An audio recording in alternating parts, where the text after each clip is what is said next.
ಯಾರಿಗೋ ಟಿಕೆಟ್ ಅಲ್ಲಿನ ಟಿಕೆಟ್ ಬೇರೆಯವ್ರಿಗೆ ಕೊಡೋದಿಕ್ಕೆ ಹೊರಟಿದಾರಂತೆ. ಯಾರು? ಈಗ ನಾನು ಟಿಕೆಟ್ ಕೊಡಕ್ಕಾಗ್ತದ?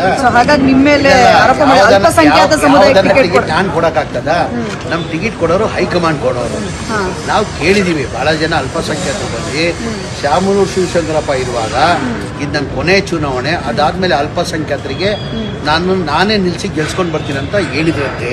ಆ ಹಿನ್ನೆಲೆಯಲ್ಲಿ ಬಹಳ ಜನ ನಂತ ಬಂದು ನಮ್ಮ ಅಲ್ಪಸಂಖ್ಯಾತರು 80,000 ವೋಟ್ ಇದೆ, ದಯಮಾಡಿ ಶಾಮನೂರು ಶಿವಶಂಕರಪ್ಪ ಹೋದ ಚುನಾವಣೆಯಲ್ಲಿ ಮಾತು ಕೊಟ್ಟಿದ್ರು, ಈ ಬಾರಿ ಬೈ ಎಲೆಕ್ಷನ್ ಅಲ್ಲಿ ನಮ್ಮ ಅಲ್ಪಸಂಖ್ಯಾತರನ್ನೇ ಟಿಕೆಟ್ ನೀವು ಕೊಡಿಸ್ಬೇಕು ಅಂತ ಬಂದು ಕೇಳಿದ್ದಾರೆ.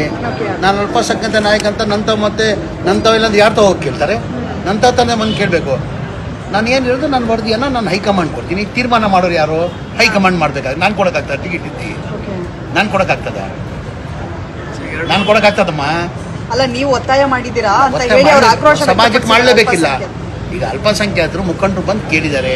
ನಾನು ದಾವಣಗೆರೆ ಹೋಗೋನು ದಾವಣಗೆರೆಯಲ್ಲೂ ಕೇಳಿದ್ದಾರೆ. ಅಲ್ಪಸಂಖ್ಯಾತರು 80,000 ಜನ ಇದ್ದಾರೆ. ಹಂಗೆ ಶಾಮನೂರು ಶಿವಶಂಕರಪ್ಪ ಇರುವಾಗ ಅವ್ರು ಮಾತು ಕೊಟ್ಟಿದ್ರು, ಇದು 23 ನನ್ನ ಕೊನೆ ಚುನಾವಣೆ, ನೆಕ್ಸ್ಟ್ ಚುನಾವಣೆಯಲ್ಲಿ ನಾನೇ ಅಲ್ಪಸಂಖ್ಯಾತರನ್ನ ಟಿಕೆಟ್ ಕೊಟ್ಟು ಗೆಲ್ಸ್ಕೊಂಡು ಬರ್ತೀನಿ ಅಂತ ಹೇಳಿದ್ರು. ಆ ಕಾರಣಕ್ಕೆ ಈ ಅಲ್ಪಸಂಖ್ಯಾತರಲ್ಲಿ ಟಿಕೆಟ್ ತಾವು ಕೊಡಿಸ್ಬೇಕಂತ ಹೇಳ್ಬಿಟ್ಟು ಬಹಳ ಜನ ಬಂದು ಕೇಳಿದ್ರು. ನಮ್ಮ ಕ್ಷೇತ್ರ ಇದು, ನಮ್ಮ ಕ್ಷೇತ್ರದ ಬಗ್ಗೆ ಮಾತಾಡೋದಕ್ಕೆ ಅವ್ರು ಯಾರು ಅಂತ ಹೇಳಿ ಏಕವಚನದಲ್ಲಿ ಮಾತಾಡಿದ್ದಾರೆ. ಕ್ಷೇತ್ರ ಅಂತ ಯಾರ್ದಿಲ್ಲಮ್ಮ. ಈಗ ಚಾಮರಾಜಪೇಟೆ ನನ್ನ ಕ್ಷೇತ್ರ ಅಂತ ಹೇಳಿದಾಗಲ್ಲ.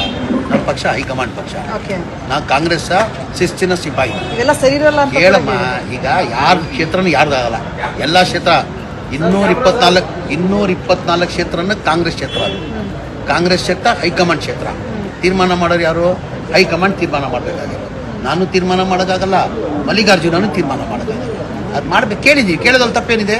ಕೇಳಲೇಬೇಡ್ದ? ಇಲ್ಲ ಎಲ್ಲ ಕೇಳಲೇಬೇಡ. ಹೌದು ರೀ, ಮತ್ತೆ ಮಾಡಲೇಬೇಡ್ದ? ಕೇಳಲೇಬೇಡ್ದ? ಮತ್ತೆ ನಾವು ಕೇಳ್ತಾ ಇದ್ದೀವಿ. ಕೊಡೋದು ಬಿಡೋದು ಯಾರು ಬಿಟ್ಟಿದ್ದು? ಹೈಕಮಾಂಡ್ ಬಿಟ್ಟಿದ್ದು. ಕೇಳಲೇಬೇಡ್ದ ಅಂತ ಇದೆಯಲ್ಲ. ಸಭೆ ಕರೆದಾಗ ನಾನು ಮಾತಾಡ್ತೀನಿ, ಅವ್ನು ಯಾರು ಮಾತಾಡ್ಲಿಮ್ಮ. ಹಿರಿಯವರಿದ್ದಾರೆ, ನಾಯಕರಿದ್ದಾರೆ, ನನ್ನ ಆತ್ಮೀಯ ಸ್ನೇಹಿತರು ಅವರು. ಮಾತಾಡಲಿ, ಕೇಳೋದು ತಪ್ಪೇನಿದೆ? ಒಂದು ಸಮಾಜ ಬಂದು ನನಗೆ ಈ ಥರ ಕೇಳಬೇಕು, ನೀವು ಒತ್ತಡ ಆಗ್ಬೇಕಂತ ಹೇಳಿದ್ದಾರೆ. ಆ ಕಾರಣಕ್ಕೆ ನಾನು ಕೇಳ್ತಾ ಇದ್ದೀನಿ, ಕೇಳ್ತೀನಿ, ಮುಂದೆನೂ ಕೇಳ್ತೀನಿ. ಅಭ್ಯರ್ಥಿ ಅಂತ ಇಲ್ಲ, ಅಲ್ಪಸಂಖ್ಯಾತರು ಕೊಡಿ, ಯಾರನ್ನ ಕೊಡಿ, ಅಲ್ಪಸಂಖ್ಯಾತರು ಕೊಡಿ ಅಂತ ಕೇಳ್ತಾವ್ರೆ. ಕೇಳೋದ್ರಲ್ಲಿ ತಪ್ಪೇನಿಲ್ಲ. ಅಲ್ಲ, ನಿರ್ಧಾರ ಯಾರು ಮಾಡ್ಬೇಕದು? ಹೈಕಮಾಂಡ್ ತಾನೇ ಮಾಡಬೇಕಾಗಿದೆ ನಿರ್ಧಾರ. ಅಂದ್ರೆ ಸರ್, ಅವರ ಫ್ಯಾಮಿಲಿಯವರನ್ನ ಹೊರತುಪಡಿಸಿ ಬೇರೆಯವ್ರಿಗೆ ಕೊಟ್ರೆ ಅಥವಾ ಅಲ್ಪಸಂಖ್ಯಾತರಿಗೋ ಬೇರೆಯವ್ರಿಗೋ ಕೊಟ್ಟರೆ ಕಾಂಗ್ರೆಸ್ ಅಲ್ಲಿ ಗೆಲ್ಲುತ್ತೆ ಅನ್ಸತ್ತಾ? ಹೇಗೆ ಸರ್? ಯಾರು ಕೊಟ್ಟರೆ ಕಾಂಗ್ರೆಸ್ ಭದ್ರಕೋಟೆ, ಕಾಂಗ್ರೆಸ್ ಭದ್ರಕೋಟೆ. ಯಾರು ಕೆಟ್ಟು ಗೆಲ್ತಾರೆ? ಅವ್ರು ಇವ್ರು ಅಂತಲ್ಲ ಕೇಳ್ತಾವ್ರೆ. ಈಗ ತೀರ್ಮಾನ ಮಾಡಿ. ಚುನಾವಣೆಯಲ್ಲಿ ನಿಮ್ಮ ಕ್ಷೇತ್ರದಲ್ಲಿ ಅಲ್ಪಸಂಖ್ಯಾತ ಮುಖಂಡರು ಕೇಳಿದ್ರೆ ನೀವೇ ಬಿಟ್ಕೊಡ್ತೀವಿ? ಖಂಡಿತ ಬಿಟ್ಕೊಡ್ತೀನಿ ಸರ್. ಈಗ ಹಿಂದೆ ಹೇಳಿದ್ರೆ ನಾನು ಬಿಟ್ಕೊಡ್ತೀನಿ. ನಾನು ಹೇಳಿದ್ರೆ ನಾನು ಬಿಟ್ಕೊಡ್ತೀನಿ.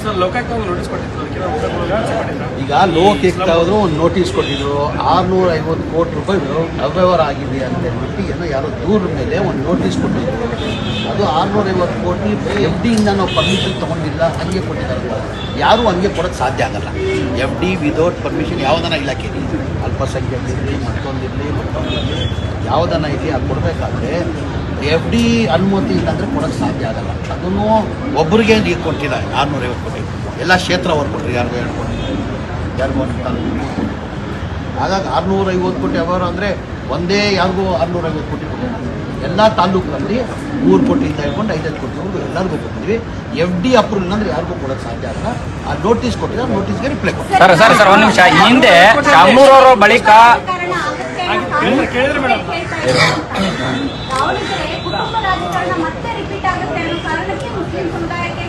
ಹಂಗಿಲ್ಲಮ್ಮ. ಈಗ ನಾನು ಹೇಳಿಲ್ಲ ಈ ಮಾತು. ಹಿರಿಯವರು ನಮ್ಮ ನಾಯಕರಾಗಿದ್ದರು, ಇವತ್ತು ನಮ್ಮ ಮಧ್ಯದಲ್ಲಿಲ್ಲ, ನಾವು ಅದ್ರ ಬಗ್ಗೆ ಮಾತಾಡಬಾರ್ದು. ಅವ್ರು ಹೇಳಿದಂತ ಮಾತುಕತೆ ಆಗಿತ್ತು. ಅವ್ರು ಹೇಳಿರೋದು 2023 ಚುನಾವಣೆಯಲ್ಲಿ ನಾನು ಇದು ಕೊನೆಯ ಚುನಾವಣೆ, ಆವತ್ತಿಂದ ಅಲ್ಪಸಂಖ್ಯಾತರು ಕೇಳ್ಕೊಂಡೇ ಬರ್ತಾ ಇದ್ದಾರೆ. ಇವತ್ತೇನು ಮೊದಲೇ ಬಾರಿ ಕೇಳ್ತಾ ಇಲ್ಲ. ಅಲ್ಪಸಂಖ್ಯಾತರು ಬೈ ಎಲೆಕ್ಷನ್ ಬಂದಿದೆ ಅಂತ ಇವತ್ತು ಮೊದಲೇ ಬಾರಿ ಇಲ್ಲ. ಏನಕ್ಕಂದ್ರೆ 80,000 to 90,000 ಅಲ್ಪಸಂಖ್ಯಾತರು ಇದ್ದಾರೆ. ಇವತ್ತಿಂದ ಅಲ್ಲ, ಅವತ್ತಿಂದಾನು ಕೇಳ್ಕೊಂಡು ಬರ್ತಾ ಇದ್ದಾರೆ. ಒಂದ್ಸತಿ ಸೈಫುಲ್ಲಾಗಿ ಹೈಕಮಾಂಡು ಬಿ ಫಾರ್ಮು ಕೊಟ್ಟಿದ್ರು. ಸೈಫುಲ್ಲಾ ಅಂತ 2013-18 ನನಗೆ ಗೊತ್ತಿಲ್ಲ ಸರಿಗೆ, 13-18 ಬಿ ಫಾರ್ಮ್ ಕೊಟ್ಟಿದ್ರು. ಹೈಕಮಾಂಡಿಂದ ಅಲ್ಪಸಂಖ್ಯಾತರಿಗೆ ಬಿ ಫಾರ್ಮು ಕೊಟ್ಟಿದ್ರಲ್ಲಿ. ಆಮೇಲೆ ಮೊನ್ನೆ ಶಾಮನೂರು ಶಿವಶಂಕರಪ್ಪ ಇದು ನನ್ನ ಕೊನೆ ಚುನಾವಣೆ, ಇದಾದ್ಮೇಲೆ ನಾನು ಅಲ್ಪಸಂಖ್ಯಾತ ನಾನೇ ನಿಲ್ಸಿ ಗೆಲ್ಸ್ಕೊಂಡು ಮಾಡಿ ಅವ್ರು ಹೋಗ್ತಾರಂತ ಯಾರೂ ನಿರೀಕ್ಷೆ ಇಲ್ಲ. ಗಟ್ಟಿ ಮುಟ್ಟಿದ್ರು ಪಾಪ, ಅಜ್ಜ ಪಾಪ ಗಟ್ಟಿ ಮುಟ್ಟಿದ್ರು. ನಮ್ಮ ಇಲಾಖೆಯಲ್ಲಿ ಬಂದವರು, ಅವ್ರ ಕ್ಷೇತ್ರದ ಬಗ್ಗೆ ಕೆಲಸ ಮಾಡ್ಕೊಂಡು ಹೋಗೋರು, ಇಷ್ಟು ಬೇಗ ನಮ್ಗೆ ಬಿಟ್ಟು ಹೋಗ್ತಾರಂತ ಯಾರಿಗೂ ಗೊತ್ತಿರಲಿಲ್ಲ. ಅವರೇ ಮಾತು ಕೊಟ್ಟಿದ್ರು. ನನ್ನ ಕೊನೆಯ ಚುನಾವಣೆ. ಅದಾದಮೇಲೆ 2028 ನಾನೇ ಅಲ್ಪಸಂಖ್ಯಾತರಿಗೆ ಟಿಕೆಟ್ ಕೊಟ್ಟು ಗೆಲ್ಸ್ಕೊಂಡು ಬರ್ತೀನಿ ಅಂತ ಹೇಳಿದಕ್ಕೆ ಕಾರಣಕ್ಕೆ ಕೇಳ್ತಾರೆ. ಇವತ್ತಿಂದ ಕೇಳ್ತಾ ಇಲ್ಲಮ್ಮ, ಅವತ್ತಿಂದ ಅಲ್ಪಸಂಖ್ಯಾತರು ಕೇಳ್ಕೊಂಡೇ ಬರ್ತಾರೆ. ಒಂದ್ಸತಿ ಬಿ ಫಾರ್ಮು ಕೊಟ್ಟಿದ್ರು.